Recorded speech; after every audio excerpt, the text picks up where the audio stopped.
Hello and welcome to another episode of Ringside, brought to you by the Racing Post. I'm Dave Clark and we are in good company today as we preview the rematch. Chris Eubank Jr. versus Benn, Gareth Freeman from the Racing Post, and a boxing journalist joins us, all-round nice guy as well, Chris Oliver from DAZN News. I'll start with a newbie. Chris, how are you and how much are you looking forward to the fight on Saturday night?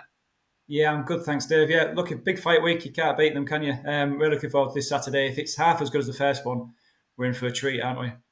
Yeah, Gareth, it was a barnstormer. You called it correctly as well. Henry's not with us, but the pair of you called it correctly. Listen, I don't want any predictions from you just yet, but more of the same, and we're expecting you to produce the goods again.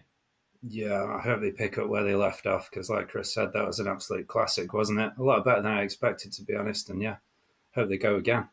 Okay, right. There was all sorts going on. Dad's turning up last minute. It was WWE style, the whole lot. What I will say, and we'll get into all of it, there's two words that are absolutely banned from this show, and you'll be kicked out immediately if you mention the word egg or the word ambulance. So they are both banned from this show. We will get into it. It is, of course, the Tottenham Hotspur Stadium again on Saturday night. Thinking or finding out the ring walks around about 9:30 p.m. You will be, of course, as Chris, I'm sure, will be able to tell you, watch it live on the DAZN pay-per-view on Saturday night. We are back then, 116 to 112, unanimous decision, Chris Eubank beating Benn in the first one. Listen, I'll start with you, Gareth. What are we thinking coming into this second one? There's one or two questions that need answering. Will Benn approach it differently? Did Eubank get the weight wrong for the first fight? You know, take your pick. Where do you want to start? I'll go with Benn's approach because, yeah, I mean, he's the guy that can make adjustments here, isn't he? He's the guy that's chasing a loss. Wasn't a lot in that first fight, really. I think, ultimately the judges got it right, but the sort of key interest here is how does Benn change, or does he? He might have a fair idea that he thinks he won that fight, or he didn't do too much wrong, so he might just go the same again. But that's a key question for me. And Chris, there was the rehydration clause that is in place again. We know there was issues. It was a weird one with Eubank because he missed weight, but he made the rehydration check weight easily. Yeah, really strange, Dave. I mean, he missed it by less than an ounce, I think, but was around £3 under the rehydration limit, which is really strange and maybe a little bit of a mistake on his part there. Maybe he got the weight wrong, but I don't expect him to get it wrong this time. And I think that the rehydration clause and the weight is probably levels the playing field a little bit. He's a bigger man, but this rehydration clause, as much as Eddie Hearn and Team Benn say it doesn't matter, I think it does matter, and it certainly levels the playing field between the two. And Gareth, I really enjoy listening to Paul Smith, one of the Smith brothers. He's been on a number of platforms. He's a guy that sparred Chris Eubank. I think he was ringside for the first fight. He was in his brother's corner, Liam Smith, twice when he fought Chris Eubank Jr. And he's suggesting that maybe he got the weight wrong, and also the first fight maybe took a little bit of Eubank's soul away, and it could be the leveller that will make this a hell of a rematch. I mean, yeah, I can see that, but at the same time, he was tight at the weight, but it wasn't like he couldn't move. He was still fighting well, it was still an absolute great scrap for 12 rounds. So while, it is a bit of a hindrance for him, I don't want to read too much into that. Again, maybe he did get the weight wrong in that he didn't come up as high as he could have done and he just missed it. But, small margins, I still think his size is a big advantage here.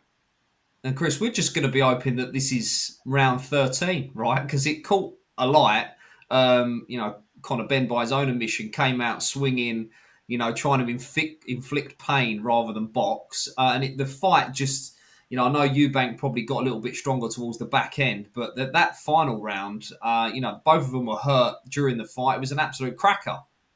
Yeah, hopefully round 13 we kick off from where we left off, but I'm not sure I expected that, to be honest with you. I think they both have a lot of respect for each other now. They didn't have that going into the first fight. They just wanted to take each other's heads off, and I think tactics went out the window a little bit. It just became a real war of attrition, whereas the fans were benefited from that, but I'm not sure we'll quite see the same fight second time around. We may well do, but I wouldn't be too hopeful of it picking up from where we left off. Okay, without giving away your selection then, Chris, what do you think we're going to see in this fight? I think, as he alluded to there, they've got the respect to each other now, which is they certainly didn't before the first fight. There was a lot of bad blood there, and I think it was genuine. They're probably still not too keen on each other, but the massive respect for what they brought out in each other, and I think they both showed cracking chins. We know Eubank's got a great chin, but Benn knows he can take the punches from the bigger man now. So I think what we'll see is maybe a little bit more respectful start. From Eubank's point of view, he wants to be getting behind that jab. He worked the jab really well the first fight. He wants to keep that distance and keep it behind the jab. He didn't want to get drawn into another fight like he did last time, I don't think. Whereas Benn, for all he's saying, he's calmer now and he's got a different approach. I'm not too sure he will do. I think his asset is his aggression and coming in hard and fast. I think that speed, that acceleration into the attack is where he's best at. So if he tries to box a little bit more and be a bit more cautious, I think that'll be to his detriment. So I expect pretty much the same from Benn, but I'm not expecting the same from Eubank. I think he'll be looking to box a bit more this time and not get drawn into that fight with the smaller man who then became played into Benn's hands really when he got drawn into that fight. So I think Eubank will be looking to avoid that. And I think having Bomac in his corner this time, Brian McIntyre, I think it's a big plus. I think he was in Eubank's corner only once before, and that was probably his career best performance against Liam Smith in the rematch. So I think having Bomac back in his corner is a big asset. And I think we'll see a different tactical fight from Eubank this time. Yeah, I was going to ask you, Gareth, about Bomac being in the corner. And also, what do you think about, there's an argument that because he didn't get rid of Eubank, he certainly hurt him, but does Conor Benn's power sort of carry moving up to this weight? That's a really tough one, isn't it? Because, Eubank's only been stopped once. He's been in with some big punches. Yep. He's obviously got a great chin. They've both got really good chins, as Chris said. So, I mean, yeah, I think Benn's got to go for that power. He's got to use that explosiveness and he's got to try and get the stoppage. But if he's not, he's got to be busier, land a bit more accurately and maybe get the judges on his side this time. Okay, right. The betting then for this one. Now, this is priced up quite tight, a little bit tighter than the first fight. 8-11 Eubank, 6-4 Benn, 20s the draw. A Eubank knockout or TKO 9-4. Benn the same, 18-5. Eubank on the cards, 5-2. Benn on the cards, 4-1. Does this one go the distance? Yes, evens. No, 10-11. Right, before we get into the main event and the boys' selections there, we've given you the prices, their view on where the value is, their view on the odds. Let's talk undercard. Jack Cattrall, Echo Esserman, Adam Azim, Sangili, Ishmael Davis, Richard Riakporhe is back in action. Chris, talk to me about the undercard and what catches the eye. Yeah, it's probably not quite as good as the undercard for the first fight, but it's still plenty of interest in there. I do like this Cattrall-Esserman fight. I think it's a really interesting one. It may not be the sort of fan-friendly affair as the main event, but it's a real good trade fight, this. And I think Jack Cattrall's got a lot to prove still. Still chasing that elusive world title, moved up to welterweight, had a technical decision over Harlem Eubank earlier in the year. So he's still got a bit to prove if he's got it left. And I think Esserman is not as fancy and he's not the big name that Cattrall wants, but he's a real tough nut. As he proved last time against Josh Taylor, Cattrall's old foe, when he outpointed him earlier in the year. They call him the engine for a reason. He just doesn't stop. And I think this could be a real good mix of styles. And I think we've got the position counter-punching of Cattrall against the aggression and forward marching Esserman. I think it'll gel really well. Okay, Gareth, it's quite an underwhelming undercard, in my opinion. But you are a shrewdie. I'm sure you can steer us onto a bit of value, a wager somewhere lurking on the card. What you got for us? I'd agree with you. It's a lot of big names, isn't it? But they're not fighting each other. It's a lot of sort of fights where you've got one heavy favourite. And looking at a possible upset, maybe Sam Gilly. I think that's he's a big outsider there. And Davis has lost, I think, 3 of his last 5, maybe. Yeah, maybe Gilly's worth a little go. I wouldn't go crazy on that one, but that's where I see a potential upset.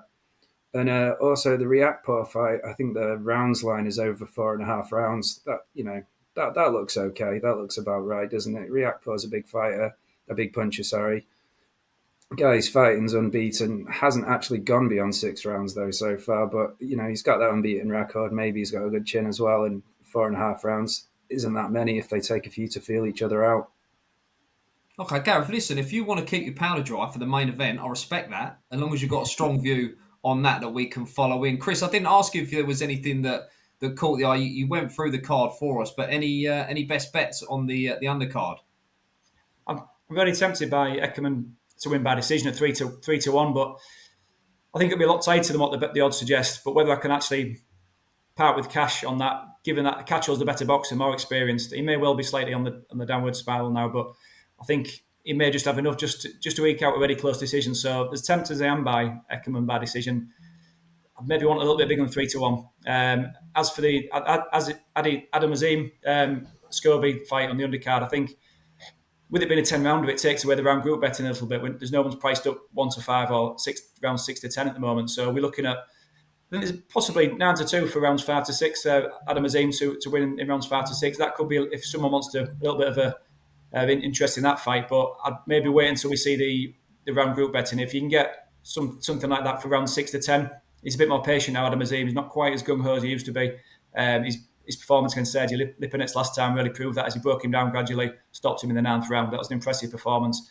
I think he can do something similar to Scobie here. So I'll be waiting for the round group betting to get in the second half of the fight, I think, before coming out.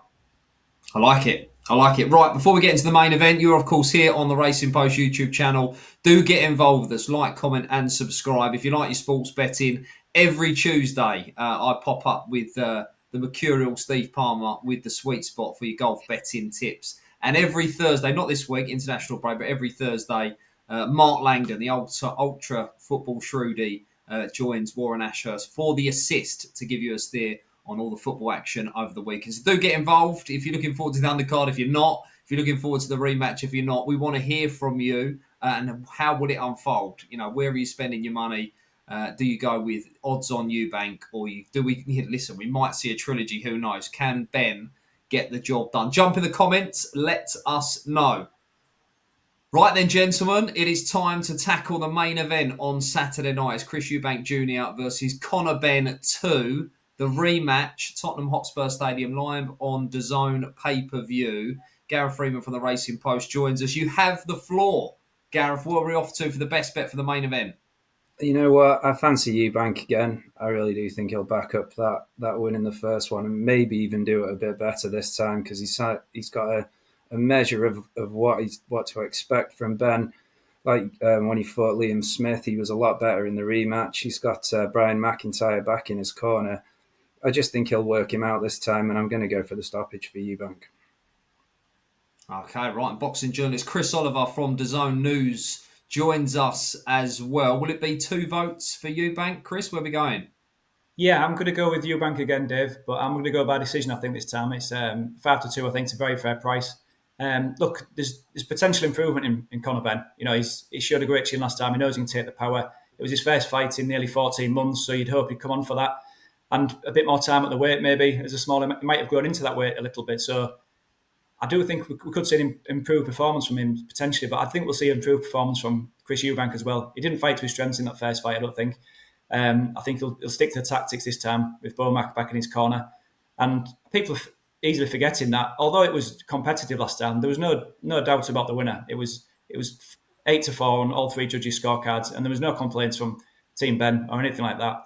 And ultimately, he's the bigger man here. And that can count for an awful lot, especially in a fight as big as this. I think he's got more experience, and I think he'll just use that experience to box a bit more clever this time, get behind his jab a bit more like he did last time in periods, but he got dragged into fights at periods as well. So I think he'll stick to the boxing, stick to his jab, use that ring craft, and I think he can make it a little bit easier for himself, as Gareth said there. But although the late stoppage is a possibility, I think points again for me at 5-2.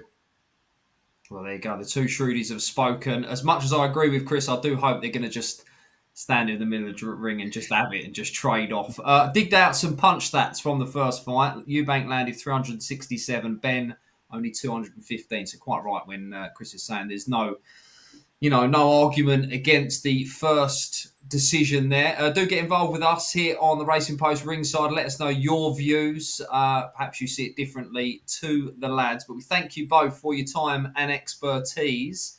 You out there, enjoy the boxing, gamble responsibly, and we'll see you for the next Racing Post Ringside.